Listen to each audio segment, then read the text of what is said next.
Hello বন্ধুরা, তোমরা সবাই কেমন আছো? আশা করি তোমরা সবাই খুব ভালো আছো, আর আমিও খুব ভালো আছি। জানো তো, কদিন ধরেই এত গরম পড়েছে যে তেমন কিছু খেতেই ভালো লাগছে না।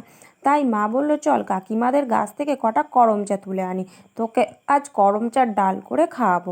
আমি বললাম করম চার ডাল, সেটা আবার কেমন খেতে? মা বললো আগে ডালটাকে তৈরি করি, তারপর খেয়ে বলিস যে কেমন হয়েছে। আমি বললাম ঠিক আছে। বলে আমি আর মা চলে এলাম কাকিমাদের সেই করম চা গাছের কাছে।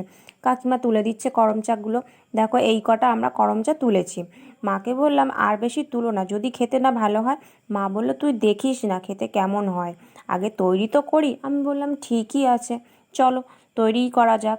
তারপরে মা দেখো ভালো করে করম চাগুলোকে কেটে নিচ্ছে, কেটে আর ওর ভেতরে যে দানাগুলো আছে সেগুলোকেও ভালো করে পরিষ্কার করে ফেলে দিচ্ছে। দিয়ে কিছুক্ষণের জন্য করম চাগুলোকে হলুদ জলে চুবিয়ে রেখেছিল, সেটা আর তোমাদেরকে দেখানো হয়নি, তাই তোমাদেরকে আগে থেকে এটা বলে দিচ্ছি। এটা কিন্তু অবশ্যই করবে, তা না হলে কি করম চার মধ্যে যে আঠাটা থাকে সেটা কিন্তু থেকে যাবে, ভালো মতনভাবে বেরোবে না।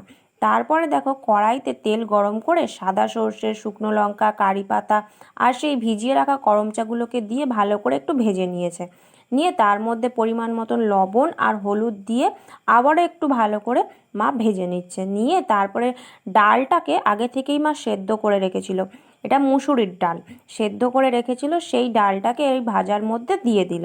দিয়ে ভালো করে ঘেঁটে নিচ্ছে। কিছুক্ষণ ভালো করে ফুটিয়ে নিলেই একদমই রেডি। সত্যি বলছি, ডালটা না ভীষণ ভালো লেগেছিল। আর এই গরমের সময় টক টক ডাল কার না ভালো লাগে বলো? রেসিপিটা ভালো লাগলে অবশ্যই একটা লাইক করে দিও। আজ ভিডিওটা এইটুকুই।